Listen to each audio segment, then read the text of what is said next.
গণতন্ত্ৰৰ বাবে খুব দুৰ্ভাগ্যজনক কথা, কিন্তু সুজিত দত্তৰ পৰিয়ালৰ সাহসক আমি চেলুট জনাইছো। বীৰ লাচিত সেনাৰ সৈনিকৰ কাৰণে জেল অলংকাৰ হয়, আৰু আজি সুজিত দত্তৰ পত্নীক আৰু সুজিত দত্তৰ নৱাগত কন্যাক মই এতিয়া সাক্ষাৎ কৰি আহিলো। হৰকুমাৰ গগৈ মোৰ লগত মৃণাল দা গৈছিলে, আৰু তেওঁলোক দুয়োৰে স্বাস্থ্য ঠিকে আছে। আৰু সুজিত দাৰ এই কণমানি ছোৱালীজনীক বীৰ লাচিত সেনাৰ অসমৰ পৰিয়ালে মৰমতে সংগ্ৰামী নাম দিছে, আৰু আগলৈকো আমি তাইক সংগ্ৰামী বুলিয়ে মাতিম।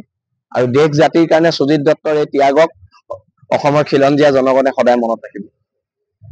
আৰু যি প্ৰতিবাদ কৰিবলৈ গৈছিলে এটা গণতান্ত্ৰিক প্ৰতিবাদে আছিলে, তেওঁলোকে বেল পোৱাৰ পিছতো জেল সাজি পেলাই আচলতে গণতন্ত্ৰ নাই, গণতন্ত্ৰক নস্যাৎ কৰা হৈছে। ফেচিষ্টবাদ চলিছে, হিটলাৰী শাসন ব্যৱস্থা চলিছে, আৰু ইয়াৰ বিৰুদ্ধে প্ৰতিবাদ হ'ব।